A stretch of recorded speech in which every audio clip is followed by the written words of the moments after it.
The aftermath from the severe line of storms that moved through Michigan, a path of destruction seen across the state, including right here in Metro Detroit. And this morning we have team coverage of that damage as you wake up.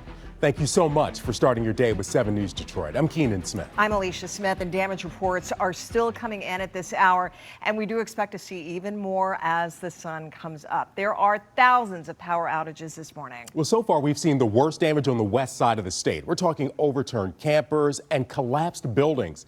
And this is a look at 7 First Alert radar as that system swept in from the west side of the state, moving over to the east, prompting tornado warnings and tornado watches. And we have Team 7 coverage this morning. 7 News Detroit reporters Brittany Toulis and Ryan Marshall are checking out reports of damage. And 7 First Alert meteorologist Mike Taylor is looking to see if any tornadoes spawned overnight and what's still to come. But let's start with Brittany, who's live in Holly this morning. Brittany, what are you seeing there?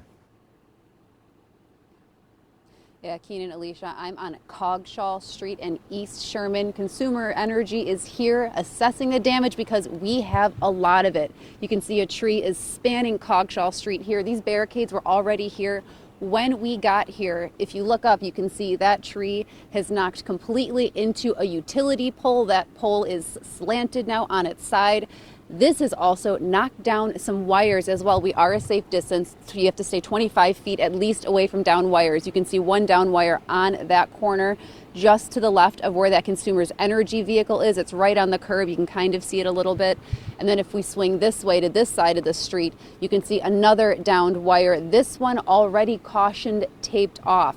So Consumer's Energy is here assessing the damage. We're hoping to talk to them to see if we can get an idea of how many wires are down here, what the cleanup is looking like, because this tree has to be removed. We've also seen a few other parts of Holly, especially on Grange Hall Road, where there were more trees down. We saw a wire spanning that street as well. That was already cautioned off as well. So Consumers Energy is out here, and they've been out here seemingly for hours getting this damage at least cautioned and assessing what the issue is. We've also talked to some people. We'll hear from them coming up at 5:30, Keenan and Alicia. But for now, live at Holly, I'm Brittany Toulis for 7 News Detroit this morning. All right. Thank you so much, Brittany, for giving us the lay of the land there. And we hope those folks can get back on their feet pretty soon. Also, Ryan Marshall in Livingston County. And Ryan, what's the damage looking at like where you are? Well, good morning. I'm Ryan Marshall here in Cohocton, western Livingston County, where there are quite a few roads that are just simply impassable. Right now, we're on Byron Road, just about a mile south of Lovejoy Road in Cohocton. You can see there's a massive pine tree that has come down from the side, is blocking this road entirely. We were headed to another destination when we abruptly stopped and saw this tree here. If you can look back behind, there are quite a few trees that are down back here as well, a very heavily wooded area. And then behind this pine tree are several other trees that have come down. We have seen DTE out here. They've been searching and looking for down lines. One of the roads parallel to this road on Byron Road had some down lines, so that became impassable. But you can certainly see here just the damage that this area has experienced. And so we're taking a look down. You can see trees down on the sides of the roads, but this is a massive tree here. There's no way that any vehicles can come through. We certainly couldn't come through, and there are a lot of roads that are certainly like this. So these storms really did a number in this area, especially overnight. A lot of people are sending reports over social media that the roads that they normally take are impassable. And so when the light comes up, we'll see just what sort of damage there is, and people will start to clean up there for what's happened here as these storms have come through overnight and done some really significant damage here. We're here in Cohocton in Livingston County. I'm Ryan Marshall for 7 News Detroit. All right, thank you so much, Ryan. And take a look at this video from Deerfield Township, also in Livingston County.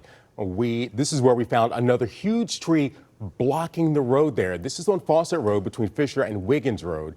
We are seeing a lot of downed trees, so you'll definitely need to be on alert when you step outside the house and start your day this morning. And we are also seeing a lot of power outages, and 7 News Detroit anchor Kira Hay is tracking those for us this morning. Kira, what are you seeing right now? Good morning, Alicia. Yeah, we have 9,000 people, more than 9,000 people here in Metro Detroit waking up in the dark. When you look at DTE's power outage map, you can see the entire county shaded in purple, showing you about 10% or less impacted by the storm. And when you break it down either further, you can see in the Ann Arbor area, in the Flat Rock area, more than 1,000 people have lost their power. But I have to tell you, here in Metro Detroit is nothing compared to what the west side of the state is dealing with. There are more than 100,000 people, close to 200,000 people in that area that are impacted by power outages. And you can see clearly the path that this storm took by the areas that are being impacted by power. So I know crews are working really hard to try to get lights back on, especially because we know it's hot out here. People are going to want to turn on their AC. Thank you so much, Kara, and you are right about that. I want to show you some of the other local damage that we're seeing sent in to us from viewers. This one is from Holly, and it's showing a massive tree down on Coggeshall Street. And I tell you what, you're going to hear the sound of chainsaws and probably generators too today. We want to show you another one, a picture sent in by Nicole in Wyandotte. And again, more damage when it comes to trees, and this is going to be certainly a day where you're going to have a lot of cleanup. Please send us your pictures or video if you have damage in your neighborhood. All you have to do is go to our WXYZ Facebook page, look for the post there about viewer pictures, and drop a comment with your video or a photograph. Now, the same storm caused a lot of damage in Wisconsin before it ultimately took aim at Michigan. Take a look at these videos of tornadoes reported across that state. And those ominous clouds captured right before they too began spawning tornadoes. And then there are the strong winds leaving behind a lot of damage this morning.